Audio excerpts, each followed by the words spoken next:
করতে হবে। কিন্তু দোস্ত, এটা নিয়ে বসে থাকতে হবে না। আজকে পতিতাদের দাবি আদায় করতে পারে, ওদের পতিতা বন্ধ হয় না। আজকে ডাক্তার লীগের নামে তারা তাদের দাবিগুলো আদায় করতে পারে। আমরা মুসলমানরাও এই দাবি তুলতে হবে। আগামী যতদিন পরে নির্বাচন হোক না কেন, নির্বাচনের আগে সংসদের মধ্যে আল্লাহর পূর্ণ আস্থা এবং বিশ্বাসের নাম বিসমিল্লাহ ঝুলাতে হবে। আল্লাহর প্রতি আস্থা এবং বিশ্বাসের কথা সংসদে দেওয়া ব্যতীত বাংলাদেশের মানুষ আগামী নির্বাচন অবাঞ্ছিত ঘোষণা করবে। কথা ঠিক না বেঠিক? আমাদের এই রাষ্ট্রগুলোকে আমরা মুসলমানদের কালিমায় তাদেরকে উত্তোলন করতে হবে। কিন্তু দোস্ত, আল্লাহ পাক রব্বুল আলামিন তোমার সাথে আমার সাথে একটা ওয়াদা করেছেন, অঙ্গীকার করেছেন, কমিটমেন্ট করেছেন। যেহেতু আপনারা এখানে যারা বসেছেন তারাই আমার এই আলোচনাগুলো নেওয়ার জন্য অবস্থান পরিপ্রেক্ষী না আমি লোক দেখার পরে বুঝতে পেরেছি। এজন্য আমি আপনাদেরকে বলি, আমার আল্লাহ তোমার সাথে আমার সাথে একটা ওয়াদা করেছেন, অঙ্গীকার করেছেন, কমিটমেন্ট করেছেন। তোমাকে আমাকে আল্লাহ পাক রব্বুল আলামিন একটা জিনিস দান করবেন, দুইটা জিনিসের বিনিময়ে। কয়টা জিনিস? আর আসতে বলেন কয়টা? আমরা বিভিন্ন রাজনৈতিক দলের মধ্যে স্লোগান দিতে দিতে অভ্যস্ত হয়ে গেছি, যেই কারণে মাহফিলে আসলে আওয়াজ হয় নাড়া পর্যন্ত আসতে কয় আওয়াজ হয়। কয়টা গুণ? আর আসতে আল্লাহ বলতেছেন, লাউ আন্না আহলাল কুরআ আমানু ওয়াত্তাকাউ লাফাতাহনা আলাইহিম বারাকাত। হে দুনিয়ার মানব সম্প্রদায়, পৃথিবীর মধ্যে যদি ঈমান এবং তাকওয়া নিয়ে চলতে পারো, আমি আল্লাহ পাক রব্বুল আলামিন তোমাদের সাথে ওয়াদা করতেছি, অঙ্গীকার করতেছি, কমিটমেন্ট করতেছি, আনা আঈদু লাকুম বিফাতহিস সামাওয়াতি ওয়াল আরদি, আমি আল্লাহ তোমাদের জন্য আসমান এবং জমিন থেকে বরকতের দরজা খুলে দিব। সুবহানাল্লাহ। এতগুলা মানুষ সুবহানাল্লাহ আওয়াজে তো আসতেনি। সুবহানাল্লাহ। চুপ করে বলেছে, এখান থেকে সুবহানাল্লাহ পড়তে দেরি হয়, রহমতের ফেরেশতা তোর জন্য জান্নাতের ভিতরে গাছ লাগাতে দেরি হয়। সুবহানাল্লাহ। আল্লাহ বলতেছেন দুইটা গুণ অর্জন করতে বলে। কয়টা গুণ? এক নম্বর হচ্ছে ঈমান, দুই নম্বর হচ্ছে তাকওয়া। তাকওয়ার ব্যাখ্যা দেওয়ার মতো সুযোগ নাই। এই জোহরের সময় না 1:30টার সময় খানা খাইছিলাম, এখনো পর্যন্ত কিছু খাই নাই। তাহলে আলোচনাটা সংক্ষিপ্ত করতে হইব। এখন কথাটা বুঝেন। এক নম্বর কি? ঈমান। সবাই বলেন। দুই নম্বর তাকওয়া। তাকওয়ার ব্যাখ্যার আলোচনা আগামী বছর আসলে আলোচনা হবে। এখন বুঝেন, হোয়াট ইজ মিনিং অফ ঈমান। ঈমান খায় না মাথায় যায়, বোঝা দরকার আছে না নাই? আছে না নাই?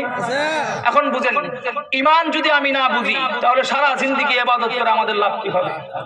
এখন বুঝেন, ঈমান কাকে বলা হয়? ঈমান বলা হয় আল্লাহর দেওয়া যত বিধান আছে, রাসূলের দেওয়া যত তরিকা আছে, সমস্ত বিধান এবং তরিকার সামনে মাথা নত করবার নাম ঈমান। চাই সেটা আমার বুঝা আসুক অথবা বুঝা আসলেও আমাকে মানতে হবে, বুঝে না আসলেও মানতে হবে। এটার নাম কি? ঈমান। চাই সেটা আমি আমল করি অথবা না করি। আমলের সাথে ঈমানের কোনো সম্পর্ক নাই, আমলের সাথে ঈমান বাড়ার সম্পর্ক। কিন্তু বিশ্বাস করার নাম কি? ঈমান। এখন মহিলাদের মতো আস্তে করে আওয়াজ দিয়ে বলবেন, যাতে আপনাদের আওয়াজ প্যান্ডেলের বাইরে না যায়। বলেন তো দেখি, নামাজের হুকুম দিয়েছেন কে? রোজার হুকুম দিয়েছেন কে? হজের হুকুম দিয়েছেন কে? ও দোস্ত, পর্দার বিধান দিয়েছেন কে? এই সব বিধান হচ্ছে আমার আল্লাহ। তুমি এই বিধানগুলো মানবে কি মানবে না, এটা তোমার ব্যক্তিগত ব্যাপার। কিন্তু মুসলমান হিসেবে নামাজের বিরুদ্ধে চারণ করবার তোমার কোনো অধিকার নাই। আপনাদের এলাকায় একটা দামরা পাঠা আছে, বয়স 28 বছর। কয় বছর?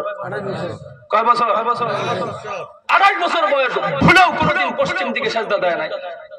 এখন কি বলবেন, ওরা ইমানদার না বেঈমান? উত্তর ভুল। সে ইমানদার, তার ইমান দুর্বল, নামাজ পড়ে না, দিক ইমান দুর্বল। কিন্তু আরেক ব্যক্তি আছে, 5 ওয়াক্ত নামাজও পড়ে, তাহাজ্জুদও পড়ে। বৈরবে আপনাদের কৃতি সন্তান আব্দুল্লাহ আল আমিন সাহেবের সাথে ভালো সম্পর্ক আছে। আপনাদের এই কি যেন বলে, কালিকা প্রাসাদ মাওলানা আব্দুল সালাম সাহেবের সাথে ভালো সম্পর্ক আছে এবং কুলিয়ারচর মাদ্রাসায় আসা যাওয়া করে, খুব ভালো সম্পর্ক হুজুরদের সাথে।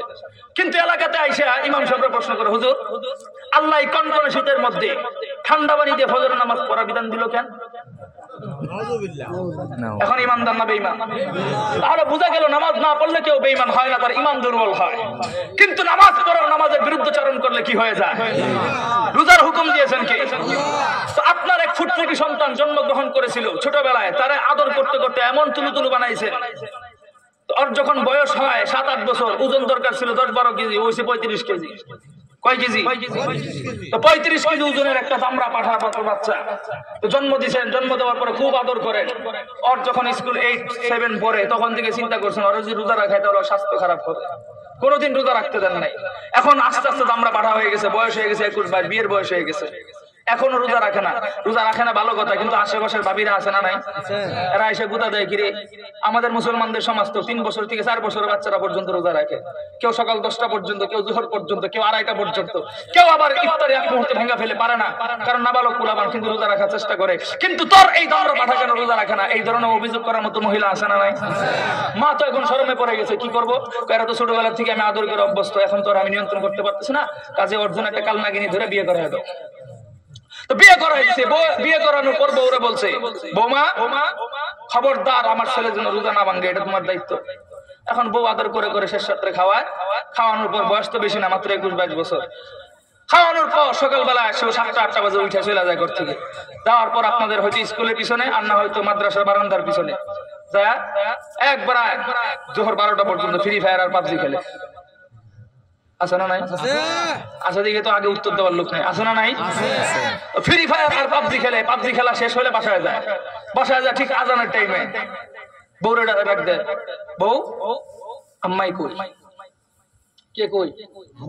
বউ চিন্তা করলো কিরে আমি আসছি নতুন, মাত্র সংসার চলে 1 মাস, হ্যাঁ আমারও খুঁজবো, আয়াজিকে আম্মাই কই, ব্যাপারটা কি লক্ষণ খারাপ? তো আম্মারে কি লিখে কোন আম্মাই কই? আম্মা তো রোজা লাগিয়ে গেছে, একটু শুয়ে রয়েছে, বিশ্রাম করতেছে। কইটি তো চাইছিলাম আম্মা ঘুমায় থাক, আমি আর তুমি একটু ফাঁকের ঘরে যাই। কোন ঘর? ফাঁকের ঘরে যায় মানুষ কি করে? জোর 12টার সময় রোজার দিন ইফতারি বানায় না, তো দুইজনে মিলে করেছে, কয় আম্মা তো ঘুমায় রয়েছে, আম্মা তো তোমার পয়সা। আমি কইলাম শুনছি আমার রোজা রায় তো কইছে, রোজা তো আমি রাখতাম ওই চাই, কিন্তু আমি তো পারি না, ছোটবেলা তো অভ্যস্ত, দুষ্ট আমার না। আম্মার ওই আয়ন আমরা নতুন মানুষ, আম্মাই তো ঘুমায় রয়েছে, দুজনে মিলিয়ে খাইলে। তো বউ চিন্তা করে আমিও তো মায়ের আদরের মেয়ে ছিলাম, এক কাম জি, আমারও তো আম্মা আদর করে ফেলছে, তো আমিও তো কোথা লাগছে বা আমার লোকে মিলে খাইলে না। আছে না নাই? দুইজনে মিলে রোজা ভেঙে ফেলছে, কারণ বউর ওই ধর্মীয় জ্ঞান নাই, ফিরে খায় ফেলছে। এখন যে রোজা ভাঙছে আপনি কি বলবেন? বেঈমান। যদি বেঈমান হতো রোজা কি অর্ধেক পর্যন্ত রাখতো? ইমানদার, তার ইমান দুর্বল, এই জন্য সে রোজা রাখতে পারতেছে না। কিন্তু আরেক ব্যক্তি আছে রোজাও রাখে, সবই করে ঠিকঠাক মতো, কিন্তু আবার জিজ্ঞেস করে যে খাড়া পড়া রোদের মধ্যে আল্লাহ রোজার বিধান দিল কেন? আছে না নাই? তো সে এখন ইমানদার না বেঈমান? পর্দার বিধান দিয়েছেন কে? তো পর্দার বিধান আমার আল্লাহ দিয়েছেন। পর্দা আমার কোন বোন করবে কি করবে না সেটাও তার ব্যক্তিগত ব্যাপার, পর্দা আমার কোন মা করবে কি করবে না সেটাও তার ব্যক্তিগত ব্যাপার, কিন্তু পর্দার বিরুদ্ধে মুখ খুলবার কোন মুসলমানের সন্তানের কোন অধিকার নাই। কথা ঠিক না বেঠিক? এখন মহিলারা হয়তো বলতে পারে হুজুর সুন্দর কথাই বলছে, আমি পর্দা করবো কি করবো না আমার ব্যাপার। হ্যাঁ আমি সুন্দর কথাই বলছি, তবে মনে রাখেন আপনাদের এলাকার একটা কুকুর মারা গেলে রাস্তার মধ্যে যে দুর্গন্ধ ছড়ে না, এটার থেকে যে দুর্গন্ধ বের হয়, একজন বেহায়া নারী যে পর্দা করে না তার শরীর থেকে তার চাইতে বেশি দুর্গন্ধ বের হয়। তার কারণ হচ্ছে পচা কুকুরটাকে কেউ না কেউ একদিন নিয়ে রাস্তায় অথবা নদীতে ফেলায় দেয়, কিন্তু এই বেহায়া নারী সমাজে থাকলে প্রতিদিন এক দুর্গন্ধে হাজার হাজার যুবক নষ্ট হতে থাকে। এখন তুমি পর্দা করবা কি তোমার ব্যাপার। এখন বলবেন হুজুর আপনারা মহিলাদের ব্যাপারে এত বড় গলায় কথা বলেন কেন? আপনারা কি যুগটাকে পিছায় নিতে চান? ভাই আমরা যুগ পিছায় নিতে চাই না, বরঞ্চ যারা যুগ পিছায় নিতে চায় তারা আমাদের বিরুদ্ধে চারণ করে। আরে মহিলাদের বিরুদ্ধে, মহিলাদের পর্দার ব্যাপার আমরা কিয়ামত পর্যন্ত কথা বলবো, কারণ এটা আমাদের যুগসূত্র অধিকার। কারণ এই মহিলারা, আপনারা ইতিহাস খুঁজেন, কোরআন হাদিস দরকার নাই, শুধুমাত্র বাপ-দাদাদেরকে জিজ্ঞাসা করেন। আমার নবী দুনিয়াতে আসবার আগে একটা যুগ চলতেছিল, যেই যুগের মধ্যে মহিলারা, নারীরা সম্মান পাবেন দূরের কথা, নারী যে নারী সেই কথাটা মুখ দিয়ে বলাটাও তার জন্য অপরাধ ছিল। নারীরা ছিল পুরুষদের হাতের খাবারের যন্ত্র, নারীরা ছিল পুরুষের হাতে ধর্ষণের যন্ত্র, নারীরা ছিল সমাজের মধ্যে সবচেয়ে বড় অবহেলিত এবং লাঞ্ছিত। এমনকি শুধু তাই নয়, ছোট ছোট বাচ্চারা জন্মগ্রহণ করার পর এই বাচ্চাগুলোকে কতিলাত করা, জীবিত মাটির তলে নিয়ে পুঁতে ফেলতো, হত্যা করত। কিন্তু দোস্ত এই যুগটাকে পরিবর্তন করে আমার নবী দুনিয়াতে আগমন করবার পর পরিষ্কার কোরআনের মাধ্যমে ঘোষণা করলেন ইন্নাদ দীনা ইনদাল্লাহিল ইসলাম, পৃথিবীর মধ্যে সর্বশ্রেষ্ঠ এবং আল্লাহর কাছে মনোনীত একটা ধর্মের নাম কি? এই ইসলাম ধর্মে যারা বসবাস করবে, নারীর ইজ্জত রক্ষা করবার জন্য, নারীর সম্মান বৃদ্ধি করার জন্য আমার নবী পরিষ্কার ঘোষণা করলেন কোন মুসলমান যদি আল্লাহ জান্নাতে যেতে চায় সে যেন তার মায়ের পায়ের নিচে জান্নাতকে খুঁজে নেয়। সুবহানাল্লাহ কইতেন না? মায়ের পায়ের নিচে জান্নাত মানে কি জানেন? মহিলাদের দিকে বাঁকা চোখে তাকানো যাবে না, এটাই বুঝিয়েছেন আমার নবী। মহিলাদেরকে অনেক ইজ্জতের স্তরে রাখছেন, এরপর মহিলাদের নিরাপত্তার জন্য স্বামীর ব্যবস্থা করলেন। আমার নবী দেখলেন স্বামী যদি হারা হয়ে বিধবা হয়ে যায়, স্বামীর থেকে আলাদা হয়ে যদি ডিভোর্স হয়ে যায়, চলবে কি করে? সেই নারীও যেন আল্লাহর কাছে অভিযোগ না করতে পারে আমার স্বামী নাই। এজন্য আমার ইসলাম সমাজের মধ্যে একাধিক বিয়ের ব্যবস্থা করেছেন। একজন পুরুষ 4টা নারী নিয়ে সমাজের মধ্যে বসবাস করতে পারবে। এটা ইসলামের বিধান। কালোকের চোখে যদি ঘৃণার দৃষ্টি বলা হয়, মনে রাখবা তুমি মুসলমান ধর্মীয় বংশ তুমি জন্মগ্রহণ করতে পারো, তোমার শরীরে মুসলমানের রক্ত নয়, আমেরিকার রক্ত প্রবাহিত। কারণ একাধিক বিয়ের বিধান দিয়েছেন কে? আল্লাহ দিয়েছেন। কোন নারী যেন আল্লাহর কাছে অভিযুক্ত করতে না পারে। কিন্তু সেই পশ্চিমা সংস্কৃতিরা একাধিক বিবাহটাকে বন্ধ করে দিয়েছে, যেই কারণে আমাদের সমাজের বিধবাদের বিয়ে হয় না। এই সমস্ত মহিলারা সন্তানের দিকে তাকিয়ে ঢাকা হোটেলে পতিতায় ঢুকে। আমাদের সমাজের ডিভোর্সি নারী আরেকজনের ঘরে দ্বিতীয় স্ত্রী হবে। আমাদের সমাজে সেটা নিষেধ করে দিয়েছে। চরিত্রহীন বলে পুরুষকে গালি দেয়, সেই কারণে আরেকটা পুরুষ দ্বিতীয় নম্বর বিয়ের করার সাহস পায় না। যে কারণে আমার ডিভোর্সি নারীগুলো, হাজার হাজার নারীগুলো ওরা গার্মেন্টসে গিয়ে ফ্রি সার্ভিস দেয়, গার্মেন্টস কর্মী হয়। দ্বিতীয় নম্বর কথা হচ্ছে এই সমস্ত মহিলারা সর্বশেষ পতিতায় গিয়ে নিজেদের দেহ ব্যবসা করে। কেন করে? এর কারণ হচ্ছে ইসলামের এই বিধানটাকে তারা কলঙ্কিত করবার জন্য মুসলমানের মাথার ভিতরে ঢেলা দিছে। একাধিক বিয়ে করলে মানে লুচ্চা, আর তোমরা পতিতায় থাকবা, কোনো প্রতিবাদ হবে না। এমনকি রাষ্ট্রপক্ষ থেকে তাদেরকে অনুমোদন দেওয়া আছে। যেইগুলো কাজ মধ্যে এগুলো খারাপ কাজ হয় সবগুলো রাষ্ট্রের পক্ষ থেকে অনুমোদিত, কিন্তু একাধিক বিয়ের কোনো অনুমতি নাই। কথা বুঝতেছেন? কিন্তু আমরা কেন এই কথাগুলো বলি জানেন? আমার নবী নারীর ইজ্জত রক্ষা করার জন্য নারী স্বামীর ব্যবস্থা করলেন। প্রয়োজনে তাকিদে নারী যেন ধর্ষণের শিকার না হয় সেজন্য হিজাবের ব্যবস্থা করলেন। এই হিজাব তোমরা উলঙ্গ হয়ে আমেরিকার মতো চলবা, আর আমরা তোমাদেরকে পরিষ্কার বলি, তোমরা সমাজের মধ্যে গলা উঁচু করে চলবার মতো অধিকার আমার নবী দিয়েছেন। আমার নবী নাই, নাইবে রাসূলের দায়িত্ব আমরা উলামায়ে কেরাম পালন করতেছি। কাজেই তুমি আমাকে মৌলবাদী আর জঙ্গিবাদী বলে আখ্যা দিবা, দিতে থাকো, তোমার ব্যাপার। আমি নারীদের মুক্তিকামী। তুমি যদি সম্মানের পথে চলতে চাও হিজাবের ভিতরে ঢুকো। কথা ঠিক না বেঠিক? হিজাব থেকে বের হয়ে যে রাস্তায় চলবার কথা বলবে, মনে রাখবা ও তোমার বন্ধু নয়, ও তোমাকে মানুষের খাবার হিসেবে ব্যবহার করতে চায়। কথা ঠিক না বেঠিক? তোমরা করলে দোষ, আমরা বললে দোষ। তোমরা করলে দোষ হয় না, আমরা বললে দোষ। মুহতারাম হাজির, আমার এই কথাগুলো এখনো যদি রাত্রে কোনো মহিলার কানে ঢুকে, আমি মনে করব কলিজা ছিদ্র করে আঘাত করবে। ওই আঘাতের যে পরিবর্তন হয়ে যায় আমার হেদায়েতের জন্য জড়িয়ে হয়ে যায়। কথা ঠিক না বেঠিক? মুহতারাম হাজিরিন, যেই কথা বলতে চাই, পর্দার বিধান দিয়েছেন কে? আল্লাহ দিয়েছেন। এই পর্দা যদি কেউ না করে সেটাও তার ব্যক্তিগত ব্যাপার, আমরা চাপাচাপি করব না। তবে কথা হচ্ছে কুলিয়ার চরের কোনো বোন, কোনো মা যদি হিজাব পরে স্কুলে যায়, হেডমাস্টারি করতে যায়, কোনো গাঁজাখুর যদি আমার বুরকা এবং হিজাবের উপর হাত দেয়, খোদার কসম খেয়ে বলি সেই আচার নাই।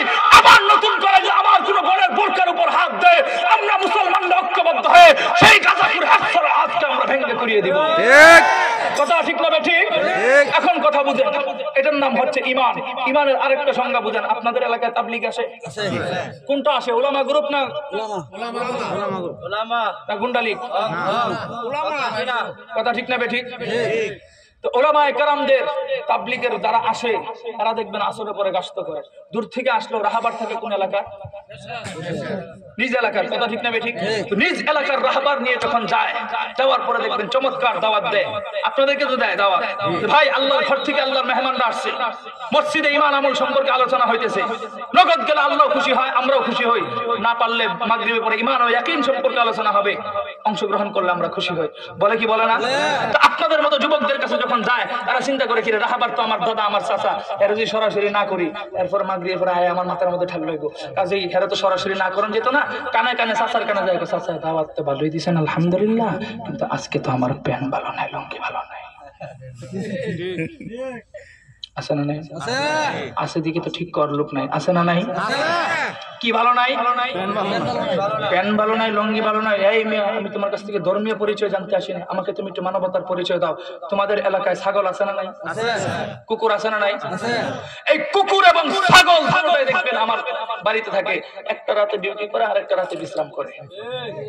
কথা ঠিক না বেঠিক? একটা রাতে ডিউটি করে, আরেকটা রাতে বিশ্রাম করে। দুইটা প্রাণী যখন আমার ঘরে থাকে, সারা রাত আমার ঘরের আশেপাশে প্রস্রাব পায়খানা করে, সকালবেলায় ঘুম থেকে উঠে নাপাক অবস্থায় কুকুর চলে যায় তার খাবার চাহিদা পূরণ করার জন্য আকবরনগর বাস স্ট্যান্ডে, আর ছাগল চলে যায় তার পেটের চাহিদা পূরণ করার জন্য মাঠে এবং ঘাটে। নাপাক অবস্থায় যায়, সারাদিন নাপাক অবস্থায় কুকুর বাস স্ট্যান্ড ঘুরে, সন্ধ্যার সময় নাপাক হয়ে কুকুর আবার আমার বাড়িতে আসে। সারাদিন নাপাক হয়ে ছাগল মাঠের মধ্যে ঘাস খায়, সন্ধ্যার সময় নাপাক হয়ে ছাগল আবার আমার বাড়িতে আসে। ও দোস্ত, আমাদের কিছু যুবক ভাইরা আছে, আবিয়েটা যারা আছে, মুজা তো কোনোদিন পানি নেয় না, রাতের বেলা নাপাক অবস্থায় ঘরে ঘুমায়, সকালবেলা নাপাক অবস্থায় আবার অটো চালাইতে যায়, সেনজি চালাইতে যায়, দোকানে যায়, সারাদিন নাপাক অবস্থায় ডিউটি করে, ব্যবসা করে, আবার সন্ধ্যার সময় নাপাক হয়ে বাড়িতে ফিরে। আর যদি বিবাহ করে থাকে সারা রাত বউর সাথে মাস্তি করে, মাস্তি করবার পর সকালবেলা নাপাক হয়ে দোকানে যায়, আবার ব্যবসা বাণিজ্যের মধ্যে চলে যায়, সন্ধ্যার সময় নাপাক হয়ে ফিরে। ও দোস্ত, তোমরা কি আমাকে একটু জবাব দিবা? কুকুর প্রস্রাব করে পানি নিল না, সারাদিন নাপাক অবস্থায় থাকলো, সন্ধ্যায় আবার নাপাক হয়ে ফিরলো, ছাগলও নাপাক অবস্থায় ফিরলো, আবার রাতের বেলায় নাপাক অবস্থায় ঘরে আসলো, তুমিও প্রস্রাব করে পানি নিল না, বয়ের সাথে রাত্রে বসবাস করবার পর নাপাক হয়ে ব্যবসার মধ্যে গেলা, আবার নাপাক হয়ে বাড়িতে ফিরলা, তুমি কি আমাকে একটু জবাব দিবা? What is difference between two? কুকুর প্রস্রাব করে পানি নেয় না, তুমিও নাও না, আমিও নিই না, তোমার মধ্যে আমার মধ্যে কুকুরের মধ্যে পার্থক্য কোথায়? কথা ঠিক না বে ঠিক? এজন্য মুইতে পানি নেওয়ার দরকার আছে না নাই? মুসলমান পরে মানুষত্বের পরিচয় দাও।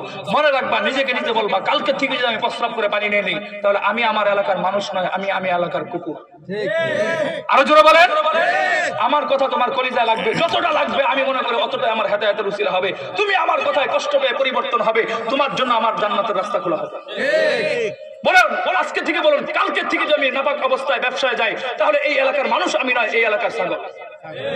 আর রাস্তা বলেন, এই জন্য মুইতে পানি নিব কি নিব না? দেখবেন মাগরিবের পরে চমৎকার ভাষায় তাবলীগের মুরব্বিনে কেরাম আমাদেরকে ঈমানের সংজ্ঞা শেখায়। তারা কি বলে জানেন? তারা বলে, নাহনু নারা আও মা লা নারা কুল্লু মাখলুকিন কুল্লু মাখলুকিন লা ইয়াফআলু ইল্লা বিনাসবিল্লাহ। তারা বলে, আমরা দেশকে যা দেখি বা না দেখি সবকিছুই যাদের পেন ভালো ছিল, ইমানি বয়ান শুনছে তারা বলতে পারে, যাদের পেন ভালো ছিল তারা বুঝবে কোথেকে সবকিছুই মাখলুক কোনো কিছুই করতে পারে না আমার আল্লাহর হুকুম ছাড়া। কিন্তু আমার আল্লাহ গোটা দুনিয়া পরিচালনা করে মাখলুকের হুকুম ছাড়া। এটার নাম কি? ঈমান। ঈমানের আরেকটা সংজ্ঞা বুঝেন, কোরআনের শুরুতে বিসমিল্লাহ আছে না নাই? খারাপ লাগতেছে? খারাপ লাগতেছে? আছে না নাই? শুরু অক্ষরের নাম কি? বিসমিল্লাহ। পাবলিক 7 বছরের বাচ্চা থেকে নিয়ে 28 বছরের যুবক পর্যন্ত ফজরের টাইমে ঘুম থেকে ঠিকই উঠে, কিন্তু মসজিদে যায় না। দেখবেন ফজরের পরে মোবাইলে ডাটা চালু করে ফ্রি ফায়ার আর পাবজি খেলতে থাকে ঠিক আসর পর্যন্ত। কথা ঠিক না বেঠিক? মুরব্বীরা মাথা লড়া ঠিক করেছে, মনে করছে এরা নিষ্পাপ, এরা কিছু করে না। এই সমস্ত মুরব্বীরাও ঘুমের থেকে উঠে ফজরের নামাজে যায় না, আগে আগুন ধরায়। রাস্তা গাও আগুন ধরায়, আগুন ধরানোর পর দেখে কোন দোকানে আগে টিভি চালু হয়েছে, মনে যায় বয় না মিশা কথা? টিভির দোকানে গিয়ে এই বাচ্চারা তো কথা কয়, তো টিভির দোকানে যায়, সারাদিন বসে বসে ইন্ডিয়ান নর্তকী অথবা সিরিয়াল দেখে। এখন তো যে মুরব্বী নর্তকী সিরিয়ালের পয়েন্ট গুলো না বুঝে, তাহলে দেখবেন সারাদিন ঘরের ভিতরে বসে বসে বাদামি আর হারুন পেছনদার দেখে। ঠিক, কোরআনের সাথে কোনো সম্পর্ক নাই। যে কারণে বিসমিল্লাহ শুরু করছে, বা অনেকে বলতে পারে নাই, ডরে যদি বা বললে যদি ভুল হয়। কথা ঠিক না বেঠিক? বেটা তোমরা হাসতেছো, আমাদের বাপদাদাদের ইতিহাস জিজ্ঞাসা করো, বেশি দূরের নয়, 20-15 বছর আগের কথা। আমাদের বাপদাদারা যখন ছিল এই সমাজের মধ্যে, বুকে হাত দিয়ে কথা বলতে পারে, ফজরের নামাজের পরে যে আপনি ঘর থেকে মসজিদ থেকে বের হতেন, প্রত্যেকটা গ্রামের অঞ্চলে যাইতেন, সেখানে গিয়ে দেখতেন প্রত্যেকটা ঘর থেকে আমাদের বুড়ো চাচিদের কণ্ঠে, বুড়ো দাদিদের কণ্ঠে কোরআনের তেলাওয়াত সূরা ইয়াসিন আওয়াজে পুরো আসমানটা মুখরিত হয়ে যেত। ঠিক, বেশি দূরের কথা না, 8-10 বছর আগের কথা। আমাদের দাদাদের ইতিহাস তোমরা খুঁজো, ওরা মাগরিবের পরে যে আপনি বের হইতেন, নিশ্চিত মাগরিবের পরে প্রত্যেকটা ঘর থেকে ছোট ছোট কচি বাচ্চাদের কণ্ঠ থেকে আপনার উচ্চারিত হতো আল্লাহুল্লাযী লা ইলাহা ইল্লাহু, এই ধরনের আওয়াজ তারা করতেন।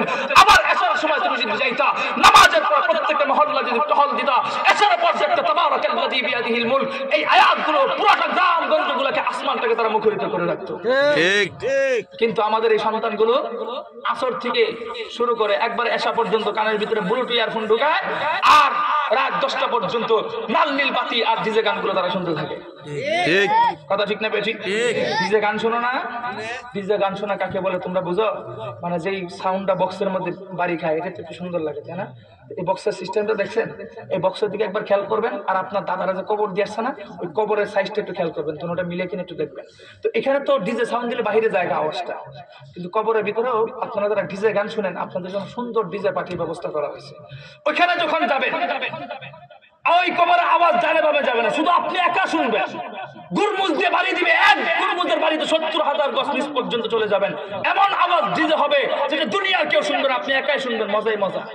অপেক্ষা করেন, এই বক্সে শুনেন না আপনারা ডিজে গান বিয়ের মধ্যে, এই বক্সের সেম পরিমাণ কবরের জায়গাটা দেওয়া হবে, ওইখানে ভিতরেও ডিজে গান আপনাদের জন্য অপেক্ষা করতেছে, বাজাইতে থাকেন, কোনো সমস্যা নেই। কথা ঠিক না বেশি? তো এই ডিজে গান বাজানোর পিছনে যুবকদের চাইতে মুরব্বীদের শক্তি বেশি থাকে। বলবেন হুজুর কি করে? কারণ এলাকাতে কোনো যুবকের বুকের পাশার এত সাহস নাই কোনো মুরব্বীকে ডেঙ্গায় গিয়ে একটা ডিজে গান করবে। অবশ্যই তারা মুরব্বীদের কাছে অনুমতি চায়, আর এরা যায় বলে যে আমাদের যুবক পোলাপান এক দুদিনের জন্য তানন্দ করবে, করে লাগবে না। আমাদের গ্রামে নিষেধ আছে না নাই? মুরব্বীরা বুড়া বয়সে বেমুরতি হয়, তোমরা যুবকদেরকে উস্কানি দিয়ে তোমরাও করাও। এমনকি মাঝে মাঝে দেখাও যায় মুরব্বীরাও ডিজে গানে নাচে। আছে না নাই? আছে। সমস্যা নাই, তোমরা নাচতে থাকো, আমরা বলে গেলাম তোমাদের ডিজে গানের জন্য অপেক্ষা কবরা করতেছে। এখন কথা বুঝেন, কথাটা এনে ভাবে না যাই, সংক্ষিপ্ত করি। কি বলতেছিলাম? কোরআনের শুরু অক্ষরের নাম বা থেকে শুরু করে কোরআনের শেষ অক্ষর মিনাল জিন্নাতি ওয়ান নাস সিন পর্যন্ত এ টু জেড টোটাল কোরআনকে চোখ বন্ধ করে বিশ্বাস করার নাম ঈমান। তাই সেটা আমার বুঝা আসুক অথবা না আসুক। এখন বুঝেন, আমার আল্লাহ কোরআনের মধ্যে স্পষ্ট বলতেছেন, হে দুনিয়ার মানব সম্প্রদায়, তোমাদের মধ্য হতে এমন একটা জাতি আছে যেই জাতিরা তোমাদের চাইতে সর্ব উৎকৃষ্ট এবং সর্বদামী। কথাটা বলতেছেন কে? আল্লাহ। এই কথাটা তোমার বুঝে না আসতে পারে, বেটা তুমি চুপ থাকবে, কিন্তু বিরুদ্ধচারণ করবার তোমার কোনো অধিকার নাই। অধিকার নাই। আল্লাহ বলতেছেন তোমাদের মধ্যে হতে যে উৎকৃষ্ট জাতিটা আছে, সম্মানিত জাতিটা আছে, সেই জাতিটার নাম হচ্ছে আলেম সমাজ। কোন সমাজ? রাস্তা খাও কোন সমাজ? এই আলেম সমাজদেরকে আল্লাহ ইজ্জত বাড়িয়ে দিয়েছেন। আল্লাহ বলতেছেন ইন্নামা ইয়াখশাল্লাহ মিন ইবাদিহিল উলামা। দুনিয়াতে এমন একটা জাতি আছে যেই জাতিরা সাধারণ পাবলিকের চাইতে আমি আল্লাহকে বেশি ভয় করে, কাজেই তাদের চাইতে শ্রেষ্ঠ আরেকটা জাতি পৃথিবীতে হতে পারে না। কাজেই কোন আলেম কোন ইমাম সাহেবের ব্যক্তিগত কারণে পছন্দ না হতে পারে, ওই ইমামের বিরুদ্ধে তোমার মুখ খুলবার কোনো অধিকার নাই। কথা ঠিক না বেঠিক? এই মেয়ে আপনাদের এলাকায় আছে না নাই যারা ইমাম সাহেবদেরকে যথেষ্ট পরিমাণ বাস দেয়? সব নাই তালই হুজুর কইতাম নি কোন এখান থেকে যে 20টা যুবক দাঁড় করা 20টা মুরব্বী দাঁড় করাবো, বুকে হাত দিয়ে বলবো খোদার কসম খেয়ে বলবো কাফারা দিতে হবে না, 20 জনকে দাঁড় করিয়ে বলবো আমাকে সূরা ফাতিহা সূরা ইখলাসটা একটু বিশুদ্ধ শোনান, খোদার কসম খেয়ে বলি বম মারলে পেটের ভিতর থেকে সূরা ফাতিহা শুদ্ধ বের হবে না। ঠিক? আর আস্তে কোন আছে না নাই? কিন্তু দেখবেন সূরা ফাতিহা না পারলে কি হবে, বয়স হয়ে গেছে 65-70 এর কাছাকাছি, দেখবেন জুমার নামাজ 5 ওয়াক্ত তো পড়েই না, জুমার দিন মসজিদে যায়, যাওয়ার পর জুমা শেষ করার পর ইমাম সাহেবের কোমরের মধ্যে কোথায় দেয়, হুজুর গত বুধবারে জোহর নামাজে কইছিলেন। ঠিক আছে না নাই? কি কয়? কিন্তু বুধবার কিন্তু হেও নামাজে যায় না, বুধবার হচ্ছে আপনার আকবরনগর মনে করেন বাজার হয়, বাজারের মধ্যে ইমাম সাহেব পাইছে না, নিশ্চিত সন্দেহ করছে ইমাম সাহেব বাদ গেছে। আছে না নাই? ইমাম সাহেবের বাস দাও। আচ্ছা বরকতের আলোচনাটা পরেই করি, মাঝখান দিয়ে একটু কইলে মাঝে মাঝে কিছু ডানে বামে না গেলে তো বাবা এনা কইতা কই যে আপনারা বিরুদ্ধে যাবো কইতা কথা বুঝেন। আপনাদের এলাকায় স্কুল আছে না নাই? আছে। স্কুলে দেখবেন দুপুরের টাইমে খাবারের টাইম দেয় কি দেয় না? দেয় কি দেয় না? কি বলে এটারে? টিফিন বা লাঞ্চ। দেওয়ার সিস্টেম হচ্ছে দেওয়ার সাথে সাথে পোলাপান গুলো খাইতে বাড়িতে যাবে আর না হয়তো দোকানে যাবে। কিন্তু আপনাদের এই কুলিয়ারচর তো থানা না, কুলিয়ারচরের এক যুবক ভৈরবের এক মেয়ে, দুজনে একই স্কুলে পড়াশোনা করে। ভৈরবের যে মেয়েটা আছে নানি বাড়ি এখানে, আর কুলিয়ারচরের ছেলে দাদি বাড়ি এখানে, দুজনে একই স্কুলে পড়াশোনা করে, একই টাইমে ছুটি হয়েছে। ওরা দুইজন মাশাআল্লাহ স্কুলের সামনের দিকে না গিয়ে গেছে স্কুলের পিছনের দিকে। কোন দিকে? অনেকে বুঝতেছে, যারা বুঝতেছে আসতেছে, বলেন কোন দিকে? পিছনের দিকে গেছে। কারণ যে ইতিহাস করেছে এটা তো আর মুরব্বীদের না, মুরব্বীদের পরে বলে, এটা যুবকদের নতুন যারা আপডেট আছে 2 দিন পর পর প্লে স্টোর থেকে আপডেট করে, এদের জন্য এই কাহিনী। কথা শুনে স্কুলে পিছনে গেছে। স্কুলে পিছনে মানুষ কেন যায়? We are going to lefty হয়ে গেছে বাথরুমে। বাথরুমে যাওয়ার পর দুজন একসাথে বের হয়েছে। এখন কুলিয়ারচরের এই যুবক বড় বড় মেয়ে দেখে ক্রাশ খাইছে। কি খাইছে? কি খাইছে? ক্রাশ। মুরব্বীরা কইছে ক্রাশ খাইছে, ক্রাশ না ক্রাশ খাইছে। কি খাইছে? ক্রাশ খাইছে। ক্রাশ যারা না বুঝেন, এখানে যারা যুবকরা আছে মুরব্বীরা মাহফিল শেষে কলার ধরে জিজ্ঞেস করবে 16 ডিসেম্বর কয়জনের সাথে ক্রাশ খাইছে হিসাব দিয়ে যায়। তো ক্রাশ খাওয়া মানে কি বুঝেন? একজন আরেকজনের দিকে ভালো লাগছে, বুঝলেন, ভালো লাগছে, নিয়ত করছে, খারাপ নিয়ত করে নাই। কারণ হুজুরদের এলাকায় বড় বড় হুজুররা কুলিয়ারচরে ভৈরবের হুজুরদের বাড়ি এদিকে আশেপাশে, যারা ভালো নিয়ত করছে, মেয়ে যেতে পছন্দ হয়েছে, বাড়িও যেতে বেশি দূরে না, সরাসরি প্রস্তাব দেয় সুন্দর করে। তো দেখবেন কুলিয়ারচরের যুবক ভুলেও কোনোদিন সুন্দর করে কথা বলে নাই, ভৈরবের বাসায় কথা কইছে। তো এখন হঠাৎ করে ওই ভৈরবের মেয়ের সামনে গিয়া সুন্দর করে ভাষাগুলোকে ইস্তারি করে, স্টাইলিং করে, বিশুদ্ধ করে উচ্চারণ করে। আছে না নাই? একটা আওয়াজ কথা না, কারণ রুগী সব দিয়ে হ্যাঁ ঠিক না বে ঠিক? সুন্দর সুন্দর করে যখন স্টাইলিং করে উচ্চারণ করে, কারণটা কি জানেন? চিন্তা করতেছে আমার বাসা যদি অশুদ্ধ হয় আর ভৈরবের মেয়ের বাসা যদি সুন্দর হয় ওর কাছে বিয়ের প্রস্তাব দিব তো দূরের কথা, উল্টা জুতার বাড়ি খাওয়ার সম্ভাবনা আছে। কথা ঠিক না বেঠিক? এই ডরে সে ভাষা সুন্দর করে গুছায় গুছায় বলে। একান্ত যদি বাংলা বিশুদ্ধ না বলতে পারে দেখবেন বাংলার সাথে ইংরেজি সিরামিক্স করে। আছে না নাই? যাই হোক, ওই প্রস্তাবটা যখন দেয় কেন দিল, মূল কারণ হচ্ছে ভাষাটাকে সুন্দর করে বললে ওর সম্পর্কটা গভীর হবে, টিকতে পারবো অনেকদিন। ও দুনিয়ার মানব সম্প্রদায়, এখন একটু হাসেন না, কান খাড়া করে শুনেন। যুবকরাও একটু কান খাড়া করে শুনেন, মুরব্বীরাও শুনেন। আরে মিয়া, দুনিয়ার একটা অবৈধ মেয়েকে নিজের আপন বানানোর জন্য, ভালোবাসার জন্য যদি ওর সাথে বাংলা ভাষা শুদ্ধ করে বলতে হয়, ওর সাথে যদি ভাষা স্টাইলিং করে বলতে হয়, দুনিয়ার একটা গান্দা মেয়ে হারাম সম্পর্ক করতে গিয়ে যদি ভাষা শুদ্ধ করে বলতে হয়, তাহলে তুমি আর আমি যখন মসজিদে গিয়ে মালিকুল আমলাক, তোমার আমার সৃষ্টিকর্তা, তোমার বাপদাদার সদ্য গোষ্ঠীর সৃষ্টিকর্তা, গোটা দুনিয়ার কুল কায়নাতের সৃষ্টিকর্তা রব্বে কারীমের সামনে দাঁড়িয়ে আমি আর তুমি যখন বলি আল্লাহ গো আলহামদুলিল্লাহি রাব্বিল আলামিন, আমরা তোমাকে ভালোবাসি, আমরা তোমার প্রশংসা করি, তোমার ভালোবাসা আমরা দিতে চাই, ও দুনিয়ার মানুষ তোমরা কি আমাকে একটু জবাব দিবে? ভৈরবের একটা মেয়েকে বাংলা ভাষা অশুদ্ধ হওয়ার কারণে জুতার বাড়ি খাওয়ার সম্ভাবনা থাকে, আর তুমি আর আমি গোটা বিশ্বের মালিকের সামনে দাঁড়িয়ে সূরা ফাতিহা ভেঙে ভেঙে তেলাওয়াত করব, অশুদ্ধ করে পড়ব, আর সূরা ইখলাসের 12টা বাজি আল্লাহর সামনে তেলাওয়াত করব। আল্লাহ তোমার এই ভাঙা সূরা তেলাওয়াত শোনার পর তোমার সাথে পিরিত মারিয়ে আল্লাহ তোমার নামাজ কবুল করবে। বেটা তুই ধারণা করলি কি করে? ঠিক। এই মিয়া ধারণা করলা কিভাবে?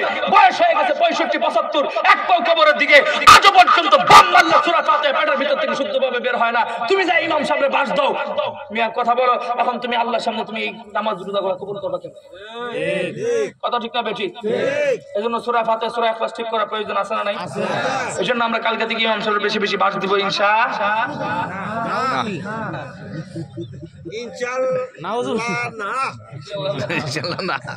বাস দিব? বাস না দিয়ে ইমাম সাহেবের হাতে পায়ে ধরে মাপ চান যে হুজুর বিগত ইমাম সাহেবদের সাথে যা করছি ভুল করছি, আপনার হাতে পায়ে ধরে মাপ চেয়েছি, আমাকে সূরা ফাতিহা শেষ বয়সে একটু শিখিয়ে দেন, সূরা ইখলাসটা শিখিয়ে দেন। কি লাভ হবে জানেন? আপনার বাবা কবরে গেছে, মাদ্রাসা ছাত্র নাই, ছয়সুতি মাদ্রাসা ছাত্র খুঁজে পাইতেছেন না, কমলপুর একটু পাইতেছেন না, কি করবেন এখন? নিজে কবরের পাশে যান। রাসূল ঘোষণা করেছে সূরা ইখলাস বিশুদ্ধ করে একবার পড়বি, কোরআন পড়ার দরকার নাই, একবার কবরের পাশে গিয়ে একবার উচ্চারণ করবি কুল হুয়াল্লাহ, আমার আল্লাহ তোরে 10 পারা কোরআন পড়া সওয়াব দিবেন। সুবহানাল্লাহ। বিশুদ্ধ করে ইমাম সাহেবের হাতে পায়ে ধরে সূরা ইখলাস 2 বার পড়বা, আমার আল্লাহ তোমাকে 20 পারা কোরআন পড়া সওয়াব দান করবে। সুবহানাল্লাহ। আরে ইমাম সাহেবের হাতে পায়ে ধরে এই বুড়া বয়সে যদি সূরা ইখলাসটা বিশুদ্ধ করতে পারো, একবার 3 বার পড়বা তোমার বাবার কবরে গিয়ে, আমার আল্লাহ তোমাকে টোটাল কোরআন খতমের সওয়াব দান করবে। সুবহানাল্লাহ। যেটা প্রয়োজন আছে না নাই?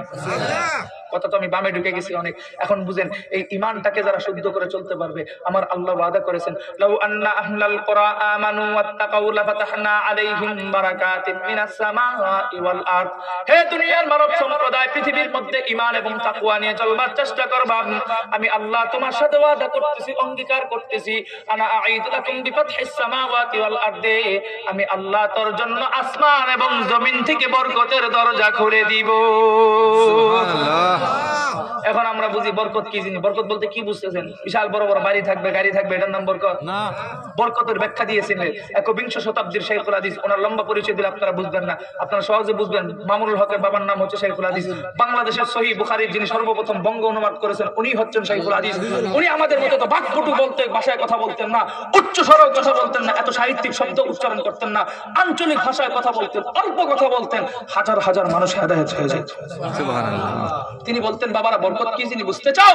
বরকত বলা হয় অল্প তেলে মসমসা ভাজা।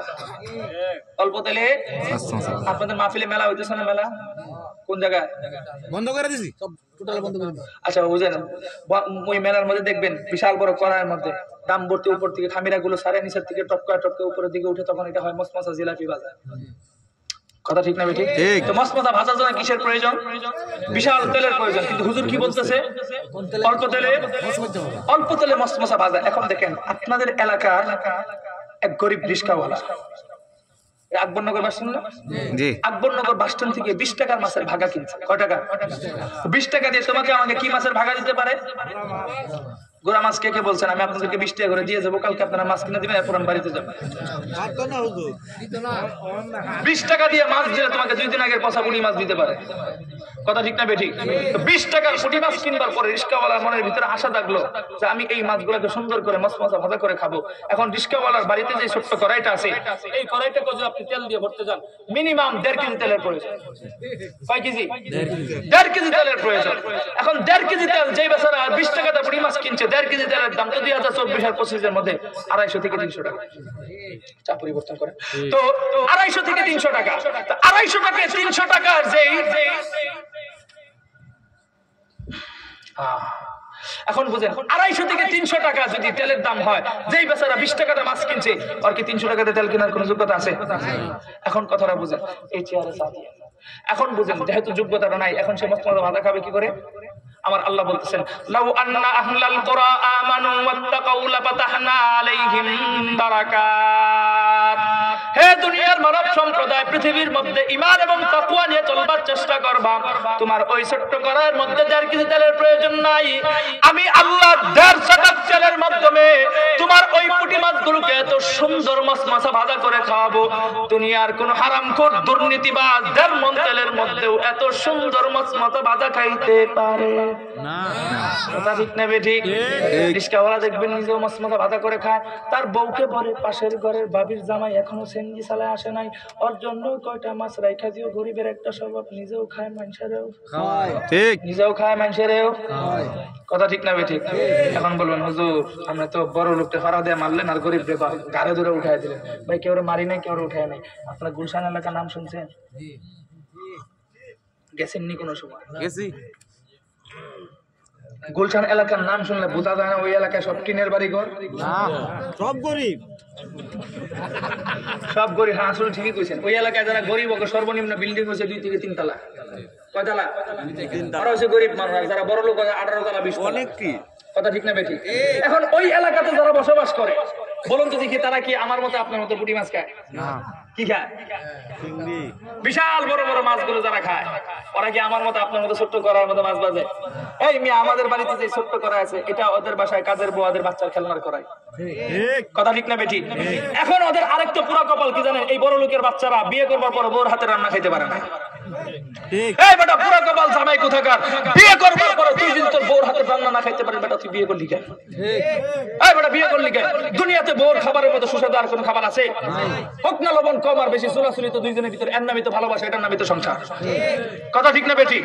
তারা বড় লোক মানুষ কাজের বউদের রান্না করে, রান্না করবার পর বিশাল বড় ডাম্বরতে তেলের মধ্যে যখন মাছগুলো ভাজে আয়না মালিকের সামনে দেয়, তো ওরা এত বড় লোক মানুষ, বড় লোকের আধুনিকতার ছোঁয়া পেয়ে ওরা কাঁটাওয়ালা মাছগুলোকে কাঁটা চামচ দিয়ে উঠায়। কি দিয়ে উঠায় খায়? কাঁটা চামচ দিয়ে উঠায় খায়। 1 চামচ 2 চামচ খাওয়ার পরে কাজের বড় তোমাকে মাছের তরতর করে কাজ। স্যার সমস্যা কি? তরকারিতে ঝামেলা আছে। 2 বছর ধরে তোর হাতে রান্না খাই, তরকারিতে ঝামেলা হবে কেন? তো স্যার সমস্যাটা কি বলবেন তো খুলে? তুই যেই মাছটার মধ্যে ভাজি করে আনছে ওটা আর 2-1 চামচ খাবার দেয়, তাহলে আমাকে 200 থেকে 250 টাকা 300 টাকা দামের গ্যাস্ট্রিকের ট্যাবলেট খেতে হবে। কাজে এই মাছ খাওয়া যাবে? গরিবের একটা স্বভাব ছিল রেখে দেওয়া মাছ আরেকজনকে খাওয়ায়, কিন্তু ঢাকা শহরে কাজের বড় এত বড় লোক মানুষ রেখে দেওয়া মাছ কেউ খায় না। খায় না? বিষয়টা এরকম না, বিষয়টা হচ্ছে হারামখোর দুর্নীতিবাজদের খাবার গরিবের পেটে হজম হয় না। ঠিক। আর আসতে বলো তো আমরা যখন ঢাকা শহরে ঢুকি, আমাদের গাড়িতে অনেক সময় কেক থাকে, ফল থাকে। এই আজকে 1 প্যাকেট কেক ছিল, একজনের রাস্তার মধ্যে দিয়ে আসছি, যদি উনি ফকির নয়, আমার বন্ধু মানুষ, রায়পুরাতে ইমামতি করে, তো ওনাকে দিয়ে আসছে। তো কেক টেক যখন থাকে, তো এগুলা গরিব মানুষগুলো চায়া নিয়ে যায়, হুজুর গাড়িতে যা আছে দিয়ে দেন, আমরা দিয়ে দিই। আমাদের জিনিসগুলো ওরা চায়া নেয়, কিন্তু ওদের খাবারগুলো প্যাকেটিং হওয়ার পরে দুনিয়ার কোনো গরিব মানুষ ওইদিকে তাকায় না। ওদের খাবারগুলো নির্দিষ্ট একটা টাক দিয়ে একটা ময়লা ডাস্টবিনে যায়। সর্বশেষ এই খাবারগুলো কুকুর এবং শুকুর ছাড়া কেউ মুখে দেয় না। কথা ঠিক না বেঠিক? কেন দেয় না? ওদের ওই খাবারের মধ্যে কোনো বরকত নাই। এখন বরকতের ব্যাখ্যা বুঝেন। আপনাদের এলাকায় হাফিজি মাদ্রাসা আছে? আপনারা কি যাইবেন কেনা থাকবেন? কেটা কেটা যাইবেন কে? ছুটি দেলাই যাইবাকে কেটা কেটা? যেহেতু কেউ উঠছো না, ওহন যদি কেউ উঠে মাহফিল কমিটির লিগে মাহফিলের উন্নতির জন্য 1000 টাকা করে চলবে। কত? 1000। এই মাহফিল আগামী বছর আরো সুন্দর করে হোক, আমরা চাই কি চাই না? এই সৌন্দর্যের জন্য আমরা প্রয়োজনে 10 জন দ্বারা বর কাছ থেকে 1000 টাকা আদায় করার জন্য। ঠিক ঠিক আছে ইনশাআল্লাহ। আমরা রাজি হই। বুঝা উঠতেন, আমরা পিছিয়ে 10 জন উঠবো, কয়জন? 10 উঠতেন, পরে টেয়া থাকলে উঠতেন, নাহলে উঠতেন না। এখন কথাটা বুঝেন, আপনাদের এলাকায় হাফিজি মাদ্রাসা আছে না? হাফিজি মাদ্রাসা দেখবেন একজন হাফেজ সাহেব ডিউটি করে। ডিউটি শুরু হয় কখন জানেন? আপনাদের এলাকায় যখন ফজর আজান হয় তারও 1 থেকে 1.5 ঘন্টা আগে, অর্থাৎ নামাজে 2 থেকে 2.5 ঘন্টা আগে তার ডিউটি শুরু হয়। 24 ঘন্টার মধ্যে হিসাব করলে দেখা যায় হাফেজ সাহেব রাত্রে বেলা 10টা বাজে ডিউটি শেষ হয়। শেষ হলে কি হবে? ঘুমাইতে 11টা বাজে, কারণ বাচ্চারা ঘুমায় না, ছোট ছোট বলে বান্ধব কথা বলতে বলতে রাত করে দেয়। তো ওর ডিউটি দেখা যায় 24 ঘন্টার মধ্যে 16 ঘন্টা। ঠিক। 16 ঘন্টা 16 ঘন্টা ডিউটি, কোনো সমস্যা নাই। কমিটিতে জিজ্ঞেস করেন, ভাই 16 ঘন্টা ডিউটি করেন, বেতন কত দেন? হুজুর অন্যান্য এলাকা থেকে সর্বোচ্চ মানের বেতন দেওয়ার চেষ্টা করি। বা সর্বোচ্চ মানের বেতন কত? 5,000 টাকা। কত? বললাম সর্বোচ্চ মানের এটা কেমন হলো? হুজুর সর্বোচ্চ মানের মানে হেজকারা দেয় 5,000, আকবরনগর বাস্টার দিন ইমামতি করে আরে তো দেয় 3,000। কথা ঠিক না বেঠিক? এই হলো সর্বোচ্চ বেতন। আমি কষ্ট পাই নাই, আমি জিজ্ঞেস করলাম 5,000 টাকা বেতন দিলেন, কোনো সমস্যা নাই, বেতন ক্লিয়ার করেন। ওটা আমরা সেই তো মেয়ে কি কইলেন? 13 জন বিশিষ্ট মাদ্রাসার কমিটি আমরা সদস্য, সর্বোত্তম চেষ্টা করে হুজুরের বেতন যেন বাকি না পড়ে। তবে হুজুর বছর শেষে দিয়ে তো 3-4 মাস বাকি পড়েই যায়। কয় 4 মাস বেতন কত? বরকত বুঝেন তো 5,000 টাকা বেতন দেয়, সমস্যা নাই। এই এলাকার মুরব্বীরা, যুবক সম্প্রদায়, ওরা 30 টাকা মসজিদের ইমাম সাহেবের বেতন দিতে শরীরের মধ্যে অ্যালার্জি চুলকানি উঠে, কিন্তু 500 টাকার ওয়াইফাই বিল প্রতি মাসে যা দিয়ে আসে, ঠিক। কোনো সমস্যা নাই। আপনি 5,000 টাকা বেতন দেন। আমার একটু কষ্ট করতে মনে চায়, মুসলমান তোমার এলাকার অটোওয়ালা আর সেন্ডিওয়ালা মাসে পাইলট আর আজিজ বিড়ি খায় কয় টাকা হিসাব করো, দিন শেষে দেখবা ওরা মাসে বিড়ি খায় 6 থেকে 7,000। 6 থেকে 7,000 অটোওয়ালা বিড়ির টাকাটাও মসজিদে ইমাম সাহেবের বেতন দিতে পারো না। এর চাইতে লজ্জাজনক বিষয় আমাদের সমাজে আর কিছু হতে পারে না। এখন কথাটা বুঝেন, ওই ইমাম সাহেবের বেতন 5,000 হইলেও ওনার আরেক চাস্তো ভাই আছে, বরকত বুঝেন কোন রাত রাখছে আল্লাহ, চাস্তো ভাই বাংলা পড়াশোনা করছে, অফিসিয়াল একটা ডিউটি পাইছে। 8টায় তার ডিউটি শুরু হয়, 4টায় তার ডিউটি শেষ হয়ে যায়। এই ভদ্রলোক 8টার আগে কোনোদিন অফিসে যায় না, 4টার পরে কোনোদিন অফিসে থাকে না। 24 ঘন্টার মধ্যে হিসাব করে দেখা যায় ডিউটি পরে 8 ঘন্টা। ওর একদিন রাস্তা পেয়ে জিজ্ঞেস করলাম, কিরে ভাই তোর বেতন কত? হ্যাঁ শরমে বলে না, হুজুর পাই মোটামুটি, একটু দোয়া করেন যাতে স্যালারিটা বাড়ায়। পরে একদিন দমকে, এই বেটা বেতনের সংখ্যা না বললে দোয়া করবো কি করে? হুজুর পাই মোটামুটি 45,000 টাকা। মোটামুটি 45,000 কত? হাফেজ সাহেবের বেতন কত? 5,000 আর 45,000 মোটামুটি একটু কাছাকাছি। একজনে 5,000 আর একজনে 45,000। হাফেজ সাহেবের যেমন বউ বাচ্চা আছে, হাফেজ সাহেবের যেমন বাপ মা আছে, এই বাচ্চারা বউ বাচ্চা বাপ মা আছে না নাই? খেয়াল করেন দুইজনের ফ্যামিলির মধ্যে আল্লাহ বরকত কোন জায়গায় রাখছে। এখন বুঝেন, হাফেজ সাহেবের 5,000 টাকা বেতন দিল, কুলিয়ারচর, ভৈরব, কিশোরগঞ্জ কোনো জায়গায় রমজান মাসে 27 তারিখে হাফেজ সাহেব হুজুরে গাদ্দারি করে না, চেষ্টা করে সর্বাত্মক হুজুরে 25,000, 30,000 27 তারিখে রমজানে দেয় কি দেয় না? 25-30 দেয় কি দেয় না? এখন তো দেখবেন 25,000 হয়ে গেলে 5,000 টাকা বাকি পড়ে। আমাদের এলাকার মক্তবে ছাত্রছাত্রী যারা আছে এরা খতম করে, খতমের টাকা দিয়ে নেওয়া হয়েছিল তারা বিউটি করে আছে না নাই? তো এটা আপনারা বুঝবেন না, যারা কমিটি আছে এরা বুঝবো কেমন ডুহার লাগে। এখন বুঝেন তো 30,000 টাকা মিলত করে হাফেজ সাহেব যখন 27 তারিখে বেতনটা দেয়, এত টাকা পাওয়ার পর সাথে সাথে মনে হয় 7 আসমান মাথার উপর ভেঙে পড়ছে। হাফেজ সাহেব একবার মাথা গরমে সভাপতির কাছে যায়, একবার সেক্রেটারির কাছে যায়, টাকাগুলো 2-3 বার গুণা নেয় যে হুজুর স্যার দেখেন তো টাকাগুলো ঠিক আছে কিনা। এরা বলে টাকা ঠিক আছে। আরে বেটা মাথা গরম হবে না মানে? যেই বছরে তুমি 1 মাসের ভিতরে 5,000 টাকা গুনতে দাও নাই, বাকি ফেলাইছো, ওরা যদি রমজান মাসে 30,000 টাকা তোমার বান্ডিল 5 টাকা আর 10 টাকা নোট ধরায় দেওয়া হয়, ওর মাথা তো এমনি গরম হবে। কথা ঠিক না বেঠিক? এখন মাথা যখন গরম হয়েছে, গরমের মাথায় ঠান্ডা সিদ্ধান্ত নিছে, আমি আজকে এখান থেকে বের হবো, 28 তারিখ মার্কেট করব, 29 তারিখ সম্ভাবনা দিন বাপ মার সাথে ঈদ করব, সর্বপ্রথম বাবার জন্য 2,000 টাকার একটা পাঞ্জাবি সেট কিনবো। কার জন্য? 2,000 টাকা দিয়ে। যেই বাবা 300 টাকাতে পাঞ্জাবি বানায় 8 মাস পরে, সেই বাবার জন্য 2,000 টাকাতে পাঞ্জাবি সেট কিনবে। বুঝেন বাবার মনটা কতটা খুশি হতে পারে। আবার নিয়োগ করছে মার জন্য 1,500 টাকাতে একটা 3 পিস কিনবে। যেই মা 150 থেকে 250 টাকা দিয়ে একটা জামা বানায় সারা বছর পরে, সেই মায়ের জন্য 1,500 টাকাতে একটা 3 পিস কিনবে। স্ত্রী বধূয়ার জন্য 500 টাকা দিয়ে একটা শাড়ি কিনবে। এই ছিল তার সিদ্ধান্ত। সাথে সাথে এগুলো কিনে 29 তারিখ বাড়িতে যাওয়ার আগে, দিনের বেলায় যখন বাসায় ঢুকলো, চাঁদ উঠবার আগে, তখনই বাবা জিজ্ঞেস করে, কিরে হাফেজ সাহেব তুই বেতন 5,000 টাকা, তোর হাতে এত দামি দামি ব্যাগ কেন, ব্যাপারটা কি কিনে আনছো?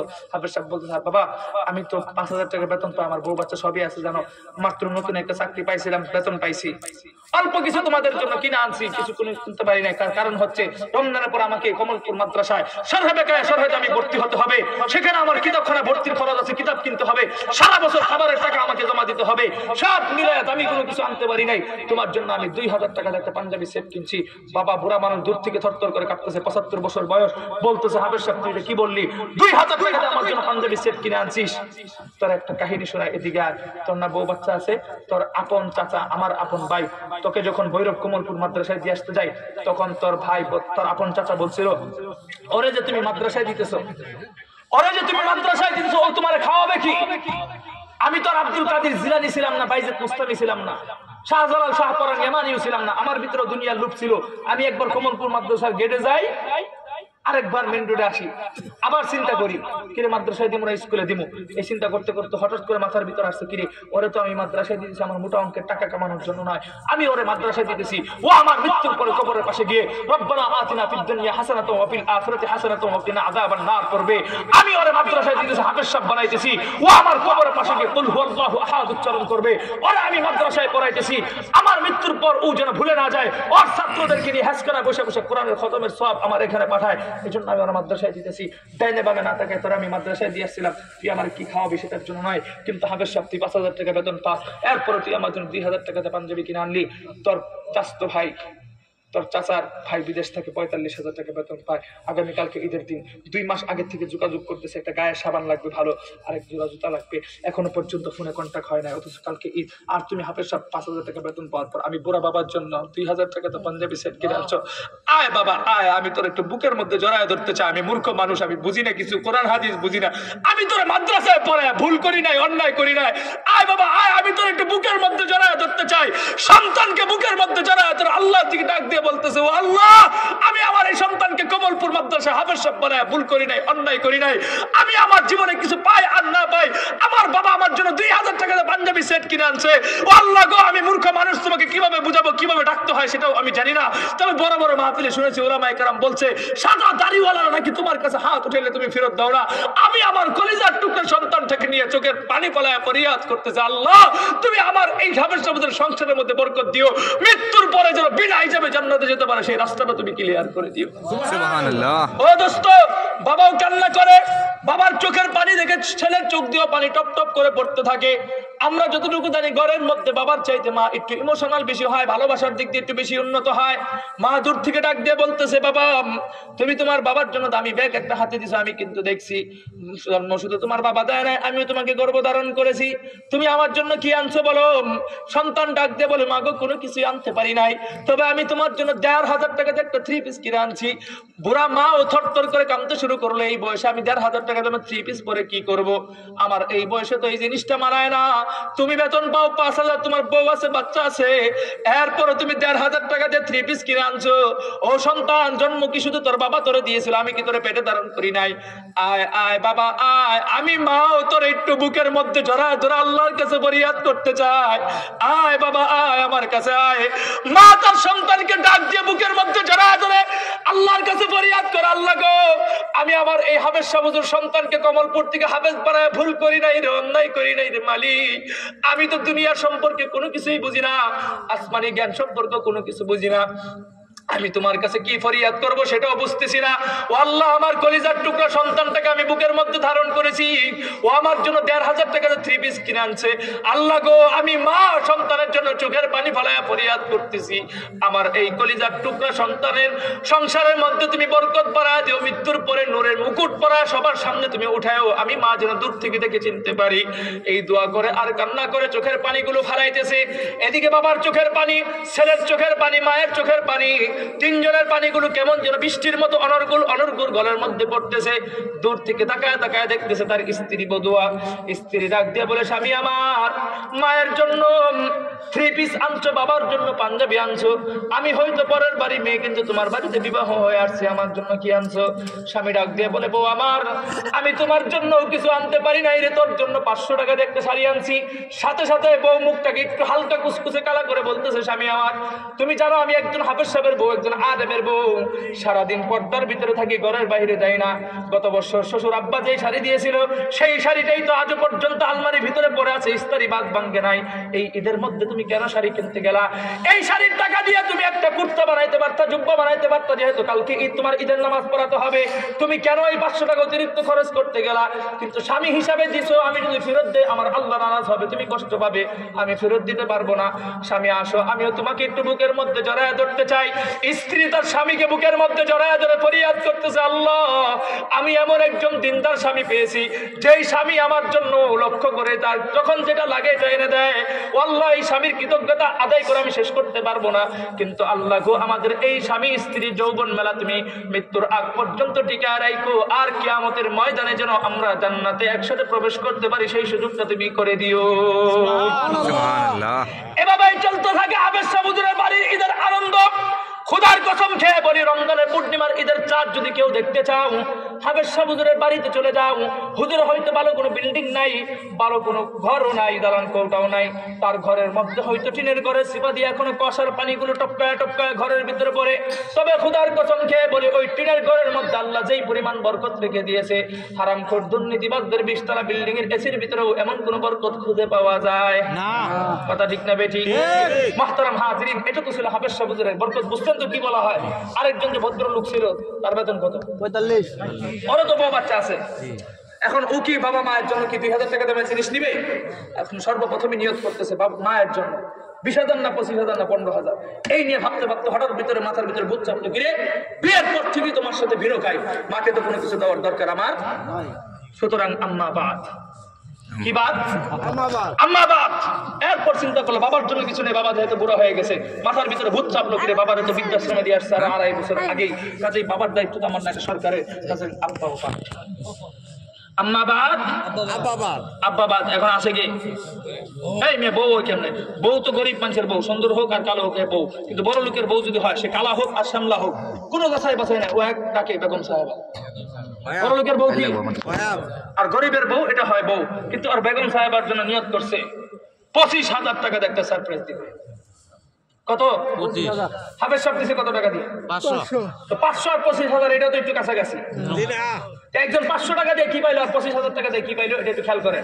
25,000 টাকা তোমার সারপ্রাইজ নিয়ে যখন বউর কাছে যায়, বউ যদি কালো থাকে, এই সারপ্রাইজ দেখবার পর হাসতে হাসতে তার চেহারা সাদা হয়ে যাওয়ার কথা। কথা ঠিক না বেঠিক? এত দামি সারপ্রাইজ যখন নিয়ে গেল, নিয়ে যাওয়ার পর বউ আসলেই খুশি। খুশি হওয়ার পর কি করতেছে জানেন? হঠাৎ করে জিজ্ঞেস করছে, স্বামী আমার এত দামি শাড়ি আনছো, এটার দাম কত? একটা জিনিস মনে রাখবেন, নতুন বিয়ে করে থাকলেও মাথায় রাখবেন, পুরান থাকলেও মাথায় রাখবেন, কোনো একটা কথা আপনার মুখ দিয়ে বের হলে, স্ত্রী কানে গেলে, আপনার যদি সন্দেহ হয়, সে পেস লাগাইবো, কিয়ামত পর্যন্ত বলবেন না। ঠিক কথা ঠিক না বেঠিক? ঠিক কইছেন না বাজে? এখন কথা বুঝেন তো, কেন বলবেন না? কারণ মহিলারা এমন একটা জাতি, স্বামীর কানে কানে কয়ে লেবো, স্বামী স্ত্রীর মধ্যে কোনো কথা লুকায় রাখা যায় না, নাইলে সংসার হয়। এই কথা কয়ে পুরুষের ব্ল্যাকমেল করে ভিতর থেকে কথাটা লিয়ে এবারে গেলে লাগায় না। আছে না? নাই আছে, কোথাছেন না? যে যাই আমরাও ভাইরাল করব না, কাছেই না মনতাছে ঘরে তো যাই আমার বাড়িতে যাই। এখন কথা বুঝেন তো, স্ত্রী জিজ্ঞেস করতো, স্বামী আমার এত বড় দামি জিনিস কিনে আনছো, দাম কত? সে হাসি মুখে বলে ফেলছে, এত আর বুঝে নাই যে গন্ডগোল হবে। সে বলছে তোমার এই শাড়ির দাম তো 25,000 টাকা। যেই মাত্র দাম বলছে, সাথে সাথে তার বউর চেহারা কালো কুচকুচে বুতুম পেশার মতো হয়ে গেছে। কিসের মতো? বুতুম পেশার মতো। এখন স্বামী এতদিন পরে বিদেশ থেকে আসতো, কালো বুতুম পেশা চেহারা দেখার জন্য স্বামী ধমক দেবে, তোর মুখ বুতুম পেশার মতো কেন? এখন স্বামী উল্টা ব্রেক দিয়ে দিতেছে, কারণ দেখবেন স্ত্রীরা যখন কথায় না পারে তখন আইন দেখায়। কি দেখায়? সে বলে হ্যাঁ উল্টা ধমক, এই মেয়ে আপনি সেতেন কা, তুমি আমার ধমক দিলে, এই মেয়ে আপনি জানেন না নারী পুরুষ সমান অধিকার আছে না? নাই? হ্যাঁ জামাই একটু ডরাইছে। কে ডরাইছে? আছে তো, নারী পুরুষ তো সমান অধিকার। আল্লাহ না করুক কোন সময় যে আমার বউ হ্যান থানার গিয়ে আমার নামে দর্শনের মামলা দেয়। কিসের মামলা? কিসের মামলা? এই মেয়ে আমাদের এই সোনার বাংলা হয় কি হয় না? আর বউ যদি স্বামীর বিরুদ্ধে দর্শনের মামলা না দিতে পারে, মামুনুল হক 3 বছর জেলে কেন? কথা ঠিক না বেঠিক? জামাই টেরে ছেড়ে বলছে আমার বিরুদ্ধে ইফটিজিং এর মামলা আসতে পারে, কাজে মাথা নিচে করে জিজ্ঞেস করছে, সোনামণি ভাগ করছে কেন? কি জিজ্ঞেস করে? রাগ করছি কেন জানতে চাও? তুমি আমার 25,000 টাকাতে শাড়ি দিছো, পাশের বাড়ির ভাবির জামাই বেতন পায় 30,000 টাকা, 10,000 টাকা লোন করে 40,000 টাকা দিয়ে লন্ডন থেকে শাড়ি এনে দিছে। কোথেকে? আর তুমি 45,000 টাকা বেতন পাওয়ার পর তুমি আমার জন্য 25,000 টাকাতে শাড়ি আনছো। 14 বছর ধরে তোমার ঘোড়ার ডিমের সংসার করতেছি, আজ পর্যন্ত শান্তিতে কিছুই পেলাম না। ঠিক আছে না নাই? তো ওরে 25,000 টাকা দেন, ওরে যে 25 লাখ টাকা দিয়ে যে স্বর্ণ খুশিত শাড়িও যদি গলার ভিতরে ঢুকাই দেওয়া হয়, পেটে গিয়ে হজম হবে না। কথা ঠিক না বেঠিক? তার কারণটা কি? তোমাদের ওই টাকার মধ্যে ঈমান এবং তাকওয়ার কোনো বরকত নাই। লাউ আন্না আহলাল কুরা আমানু ওয়াত্তাকাউ লাফাতাহনা আলাইহিম বারাকাত। হে দুনিয়ার মানব সম্প্রদায়, পৃথিবীর মধ্যে ঈমান এবং তাকওয়া নিয়ে চলবার চেষ্টা করবা। আমি আল্লাহ পাক রব্বুল আলামিন তোমাদের সাথে ওয়াদা করতেছি, অঙ্গীকার করতেছি, কমিটমেন্ট করতেছি। আনা আঈদু লাকুম বিফাতহিস সামাওয়াতি ওয়াল আরদি। আমি আল্লাহ তোমাদেরকে আসমান এবং জমিন থেকে বরকতের দরজা খুলে দিব। সুবহানাল্লাহ।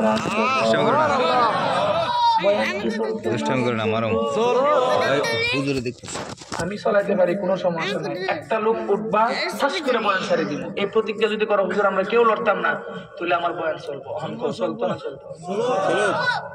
যদি উঠে কি হইব? কথাটা করে লো। যদি উঠে কি হইব? 1,000 টাকা। যেই উঠবো বয়ান, অনুরোধ করবো আপনার একার কারণে 10 জনের চাহিদা নষ্ট করবেন না। আরেকটা শর্ত তো আছে, উঠলেই কত? 1,000। উঠলেই কত? প্রয়োজনে স্টেজের লোক সব ডিজাইরা ধরে 1,000 টাকা আদায় করবো। ঠিক। বরকতের উদাহরণ আরেকটা দিতাম নি বরকতের উদাহরণ। আমরা মানে আগ্রহ নাই, আমি কিন্তু আখিরি দাওয়ানা কইলে দিতাম নি। এখন কথা বুঝা আবার কি করে কেটা? এই ফুলাপান সিফা দেয়া ধরে আসার দা মাইরা বরফ নেবে চালাম, আওয়াজ করে কেটায়? এই আপনাদের এলাকায় তো তাবলিগ আসে না? মাগরিবের পরে যে ইমানে কিনা আলোচনা করে না, শেষ হওয়ার পরে দেখবেন একজন ব্যক্তি আলোচনা করে, ভাই এমন কেউ আছেন কি 31শে জানুয়ারি 1-2 ফেব্রুয়ারি ওলামায়ে কেরামের নির্দেশে বাংলাদেশের ঐতিহাসিক ইজতেমা হতে যাচ্ছে, কেউ যাবেন কি যাবেন না? একটু হাত উঠান, টাকা থাকলে থাক, না থাকলে নাই, বরকত বাড়ায় দিবেন কি? বলে কি বলে না? বলে কি বলে না? বরকত এই আলোচনা যখন করে, আমাদের সমাজের একটা নিয়ম কি জানেন? যার আছে ওরে ছাইরা দাও, যার নাই ওরে পারাদা ধরো। যার নাই ওরে এটা বুঝেন না আপনারা? পাসপোর্ট করতে গেছেন কখনো? পাসপোর্ট করতে গেলে দেখবেন যে একটা পাসপোর্ট 6 থেকে 7,000 টাকা খরচ করে পাসপোর্ট হয়ে যায়। কি আছে কামড়া গোড়ার ডিম? 5-6 হাজার টাকার পাসপোর্ট, আপনার যদি টাকা পয়সা না থাকে দেখবেন আপনার কাছে 30,000 টাকা ফাইল বুঝতে পারবেন। কথা ঠিক না বেঠিক? আজ আপনার উপরে লোক থাকে, ফোন দিবেন, উপর থেকে ফোন দিলে টাকা থাকলে উপর থেকে ফোন দিলে দেখবেন যে 5-6 হাজার টাকা এটা কাভার হয়ে যাবে। কথা ঠিক না বেঠিক? তো যার নাই ওরে পারাদা ধরো, যার আছে ওরে ছাইরা দাও। এটা ওরা না বুঝেন আরো সহজে বুঝেন। এই যে আমাদের প্রাইভেট কার গুলো আমরা আসা যাওয়া করি না, এই প্রাইভেট কার ওলারা যদি মনে করে ইচ্ছা করে কখনো ভুলে সেনজিওয়ালা পিছনে মারা দেয়, মারা দেওয়ার পরে দেখবেন প্রাইভেট কারের ক্ষতি হয়ে যায়, প্রাইভেট কারে বাম্পার ভাঙে রং উঠে যায়। কিন্তু রাস্তাঘাটের মানুষ দেখবেন আমরা যদি কিছু না বলি চুপ করে থাকি, রাস্তাঘাট থেকে মানুষ বিচার করবে, বিচারপতি বিচার করবো। কি করবো জানেন? দেখবেন প্রাইভেট কার রং উঠে গেছে গা, সেনজিওয়ালা ধরবো, আর কিছু নাই, হের পারাদা ধরবো, হের দইরা কি করবো? প্রাইভেট কার রঙের টি আদায় করবো। আরে আসতে দাও না, আমাদের সমাজের ব্যবস্থা তো এমনই। প্রাইভেট কলেজের দূরের মানুষ টাকাওয়ালা, এরা অসম্মান করো না, তোমরা পারলে সেনজিওয়ালা কাছে পারাদা রঙের টাকা আদায় করে। কথা ঠিক না বেঠিক? এই রঙের টাকা দিয়ে সেনজিওয়ালা ফ্যামিলি চলে 2 মাস। কথা ঠিক না বেঠিক? এই হচ্ছে আমাদের সমাজ। এই দেখবেন বরকত যখন আলোচনা করতেছে রিস্কাওয়ালা হাত উঠেছে, কারণ ওই যে গরিব মানুষদেরকে মানে পারাদা ধরে জন্য মাথা নিচে করে আগের থেকে রাখছে, কারণ জানে রিস্কাওয়ালাদের কোনো দাম নাই সমাজে, মাথা নিচের দিকে দিয়ে হাতটা বাড়াইছে, আর পরে আছে মাত্র 500 টাকা, সে চাইবো বরকতের নিয়ত করে। আচ্ছা বলুন তো দেখি, এই কুলিয়ারচর থেকে টঙ্গী গেলে বাসে ভাড়া যদি নাও দেয় 100 টাকা তো দেওয়া লাগবে, লাগতো না? যদি নাও দেয় 100 তো দেওয়া লাগবে। 100 নিচে তো কোনো লোকাল বাসে উঠাইতো না। এখন বুঝেন তো, 100 টাকা যাইতে আইতে 100 কত? 200। 3 বেলা যদি ভাত না খায়, মুড়িও যদি খায় 100 তো খরচ হইব। এখন 3 দিনে যদি 3 বেলা করে খাবার খায় 100 টাকা, 3 বেলা 100 করে, তাহলে 3 দিনে 300, তো ভাড়া দিয়ে 300 দিয়ে 500 শেষ। কথা বুঝেন? তো এই 500 টাকা দিয়ে নিয়ত করছে কয়দিনে? রিস্কাওয়ালা নিয়ত করছে বরকত বাড়ায় দিব কে? আল্লাহ। তো নিয়ত যখন করছে, নিয়ত করার পর টঙ্গিতে চলে গেছে, যাওয়ার পর 2 দিন চলছে। 2 দিন চলার পরে একদিন বাথরুমে গেছে, বাথরুমে যাওয়ার পর রাস্তা আড়াই গেছে। রাস্তা আড়াইয়া টঙ্গী ইস্তেমার ভিতরে আরেক হালকা ঢুকে গেছে পঞ্চগড় এলাকায়। কোন এলাকায়? তো টঙ্গীতে তো সারা বাংলাদেশের অঞ্চলটা ওইখানে একসাথে করা হয়। হুট করে এক রোড থেকে আরেক রোডে গেলে কই জায়গা? উত্তরবঙ্গের জায়গা। এখন গেছে, যাওয়ার পরে তো রাস্তা তো আর খুঁজে পাইতেছে না। তো ওইখানে যায় দেখে আরেক কথা বয়ান করতেছিল, ভাই যারা ইস্তেমা শেষ করার পরে 3 চিল্লা সময় দিবেন, টাকা থাক আর না থাক বরকত বাড়ায় দিব কে? আল্লাহ। আকবরনগরের বেড়া মুরব্বী মানুষ বুঝছে না কিছু, তো এনে 8টা চিল্লা লাই হাত তুলছে। হাত তুলবার পরে এরা নাম লেখাইছে পঞ্চগড়ের মানুষ মোল্লায় না জানাজার দিত জীবনে যমুনা এদিকে আয় না, টাকা আবার কোন দরকার আছে? এরা যখন কইছে ভাই তোমার বাড়ি কই, এরা তো হচ্ছে পঞ্চগড় দেবীগঞ্জ বা এইটাই লিখবো। এখন না আমার বাড়ি হচ্ছে কুলিয়ার চর আকবরনগর। এরা কয়টা খানা মাথার দেয় আকবরনগর ভৈরব এই পর্যন্ত বলছে, তো এরা কুলিয়া চর লেখা করে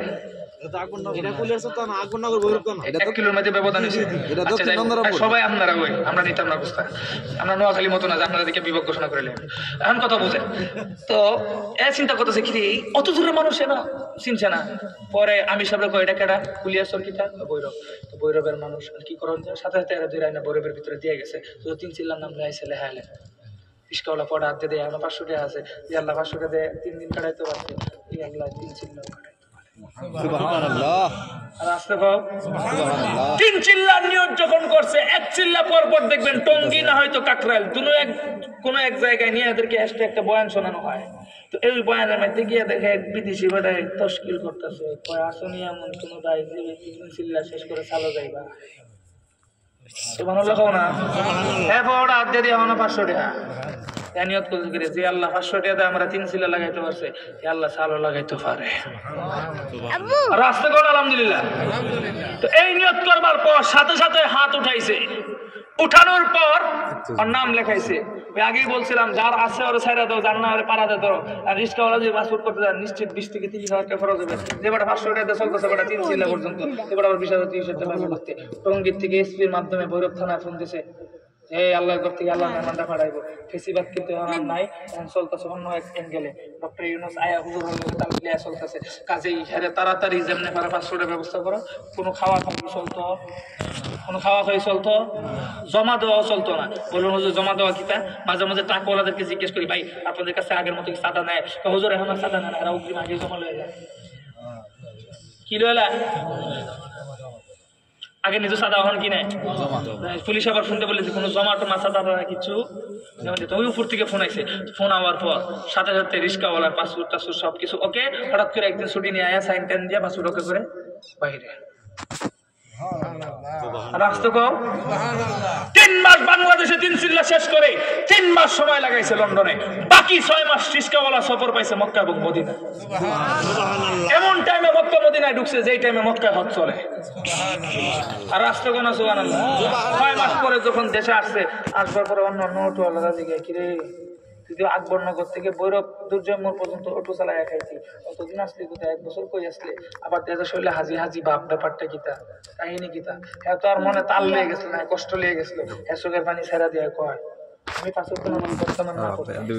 নীতিমতো আমার সন্তান ধরে নিয়ে ভৈরব কমর দিয়ে আনার সময় দেখতাম যে হ্যাঁ নামাজও গেছে, আমার লিগে খালি খাওয়া লাগতো। তো আমি নামাজ না গিয়ে বারান্দার দিকে তাকায় তাকায় দেখতাম মসজিদের বারান্দার মধ্যে সবুজ মিনার দেওয়া একটা ফিলিয়ার দেওয়া। আমি মানুষকে জিজ্ঞেস করতাম, ভাই এই ফিলিয়ার মধ্যে কিতা, এটা কোন জায়গা? তারা খুঁজে অনেক দূর, সৌদি আরব, বিমান দেওয়া দেওয়া লাগে। আমি মনে মনে কষ্ট পাইতাম, আর আল্লাহরে বলতাম, আল্লাহ আমি চালাই সিএনজি আর অটো রিক্সা, আমি বাসের ভাড়া দিতাম পারতাম না, বিমানের ভাড়া করতে দিব। আমার মনে হয় কোনোদিন নবীজির ওই সবুজ গম্বুজ দেহার তৌফিক হইতো। কষ্ট পাইতাম আর চোখের পানি ছাড়তাম। জুমার নামাজ তো পড়তাম, পড়বার সময় জিলাপি যখন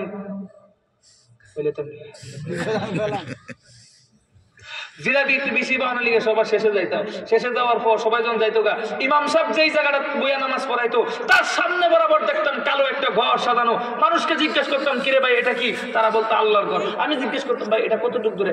এটাও বহু দূর, বিমান দেওয়া লাগে। আমার চোখের পানি বেরিয়ে পড়তো। আমি বাসে উঠতারি না, মক্কা যেতাম কেমনে? আল্লাহ মানে আমার নিত না। এই যে আফসোস গুলা করতাম, এই আফসোসের চোখের পানিগুলো আল্লাহ কবুল করে আনছে শুধুমাত্র তাবলীগের উসিলায়। 500 টাকার বিনিময়ে আমি বাংলাদেশের কয়েকটি জেলা সফর করে লন্ডনে গেছি। লন্ডনে সফর শেষ করে মক্কা মদিনায় ঘুরছি।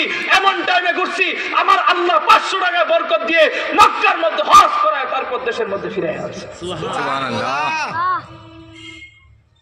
এখন এই রিস্কাওয়ালা বলতেছে কয় ছোটবেলা খুব আফসোস করতাম, আমার সন্তানদের মাদ্রাসায় দিয়ে আসতাম, আল্লাহকে বলতাম আল্লাহ আমি কি আর কোনোদিন দেখতে পারবো না। কাজে এই বরকতের প্রয়োজন আছে না নাই? আছে না নাই? ইনশাল্লাহ কালকে থেকে ঠিক মতো আমরা কেউ নামাজ পড়তাম, পড়বা। আমরা প্রত্যেকটা মাহফিল থেকে নিয়োগ করি নামাজ পড়বো, কিন্তু পরের দিন থেকে পড়া হয় না।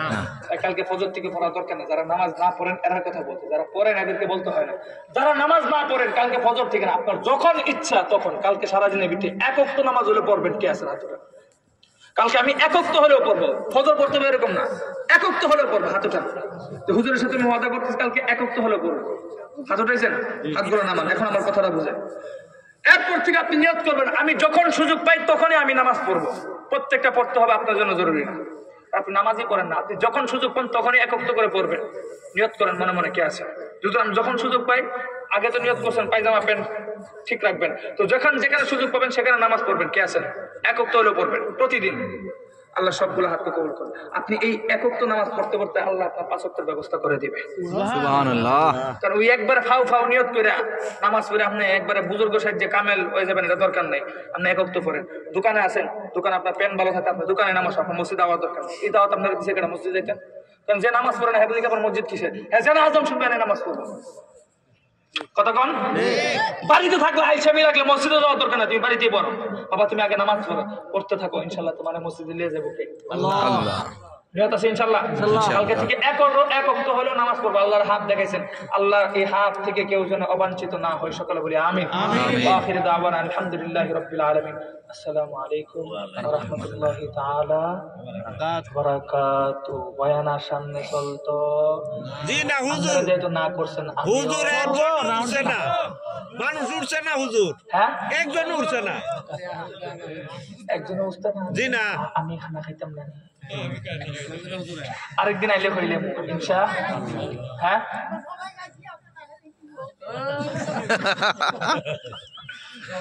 দ্রশ্যপুরি আল্লাহুম্মা সাল্লি আলা মুহাম্মাদিন ওয়া আলা আলি। এই সব বয়ান হুনছন শেষে মুনাজাত করতেন, এটা তো পুরা কবাইলা। গুনাহ মাফ হওয়ার দরকার নাই নি, ঠাস করে যেতে থাকা। তুমি আনতার বানি তাহলে তোমার পাঠাবো। درشپری اللهم صل على محمد وعلى ال محمد كما صليت على ابراهيم وعلى ال ابراهيم انك حميد مجيد ربنا آتنا في الدنيا حسنة وفي الآخرة حسنة وقنا عذاب النار رب ارحمهما كما ربياني صغيرا اے رب العالمین پروردگار আমরা কিছু যুবক বৃন্দ মুরব্বিয়ান کرام গুনার বোঝাগুলো মাথায় নিয়ে তোমার শাহী দরবারে হাত উঠাইছি মালিক। তাকায়া দেখো এই মজলিসের মধ্যে অনেকের বাবা নাই, মা নাই। বাবার কথা মনে পড়ে চোখের কোনা দিয়ে শুধু পানি ফেলায়। তোমারে কিভাবে ডাকতে হয় তাদের জানা নাই গো আল্লাহ। মালিক জীবনে অনেক মাহফিলে ওয়াদা করেছি, অঙ্গীকার করেছি নামাজ পড়বো, নামাজ পড়তে পারি নাই। ওয়াদা দিয়েছি সমাজের পরিবেশের কারণে এই 10 জন যায় নাই দেখে আমিও যাই নাই। তবে আজকে ওয়াদা করেছি কালকে একত্র হয়ে নামাজ পড়বো। সেই নামাজ পড়ার সুযোগটা তুমি আমাকে দান করিও আমিন। আয় রব্বুল আলামিন পরওয়ারদিগার গুনাহ নিয়ে তোমার শাহী দরবারে হাত উঠাইছি রে মালিক আল্লাহ।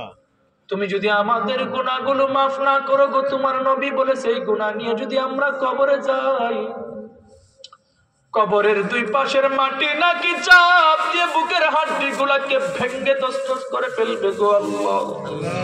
এই রব্বুল আলামিন দুনিয়ার স্বাভাবিক বেতের বাড়ি, পুলিশের বাড়ি সহ্য করতে পারি না রে আল্লাহ। ওই কবরের মধ্যে যদি গুরমুজ দিয়া বাড়ি দেয় 70,000 গজ পর্যন্ত হাড্ডি গুলো ভেঙ্গে তছনছ হয়ে নিচে চলে যাব গো আল্লাহ। আযাবগুলোর কথা আমরা শুনি কিন্তু আমাদের মাথায় ধরে না, কিন্তু আযাব তো হবে এটাই সত্য। আজকে যারা কবরে শায়িত হয়ে আমাদের দিকে তাকায় রয়েছে, ওদের কথা যদি আমরা শুনতে পারতাম, ওরা নিশ্চিত কবর থেকে বলতো রহিম ও আব্দুর রহমান আমরা তো কবরে চলে আসছি, মাফ চাওয়ার সুযোগ আর নাই। প্রতিদিন আমাদের কবরের মধ্যে জাহান্নামের ফেরেশতারা এসে মারে, আমরা সহ্য করতে পারি না। তোরা যারা হাত উঠে উঠাইছ হাত নামাস না রে। যদি এই হাতে যদি গুনাহ মাফ না হয়, কালকে যদি মইরা যাস, তাহলে কিন্তু আর কোনদিন হাত উঠাইতে পারবি না।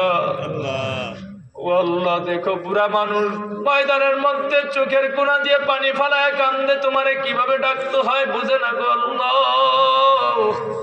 তোমার নবী বলেছে এই গুনাহ নিয়ে যদি আমরা হাসরের ময়দানে উঠি গো, ওই হাসরের ময়দানে নাকি মাথার অর্ধ হাত উপরে সূর্যটাকে ঢেলে দেওয়া হবে। ও আল্লাহ, শীতের দিনের যে সূর্য উঠে সেটার তাপ সহ্য করতে পারি না, আর যদি মাথার অর্ধ হাত উপরে সূর্যটাকে ঢেলে দেওয়া হয়, তোমার নবী বলেছে ওই সূর্যের তাপে নাকি আমাদের মাথার মগজগুলো গরম হয়ে টকবক টকবক করে গলে গলে জমিনের মধ্যে পড়তে থাকবে গো আল্লাহ। আয় রব্বুল আলামিন, ওই গরমে নাকি অনেক মানুষগুলো তৃষ্ণার্ত হয়ে যাবে, পানি পানি করে চিৎকার করবে। কোন ফেরেশতা নাকি পানির আওয়াজ শুনবে না। হঠাৎ করে তুমি আল্লাহ নাকি একটা জাহান্নামের ফেরেশতা দিয়ে পানি পাঠাবা, যেই পানিটা দুনিয়ার কোনো পানি না, মানুষের পচা শরীর থেকে গলে যাওয়া রক্ত পুজ গরম পানি। সেই রক্তের পুজ যখন আমি আর তুমি পান করব, নবী বলেছে পান করার সাথে সাথে পেটের বুজুরি নাজরি গুলো গলে গলে পিছনের রাস্তা দিয়ে বের হয়ে যাবে গো আল্লাহ। হে রব্বুল আলামিন, তোমাকে ছাড়া আমরা কাউকে ডাকি না, কাউকে মানিও না, কাউকে বিশ্বাসও করি না গো আল্লাহ। মাফ না করিলে কোথায় যাব আমরা?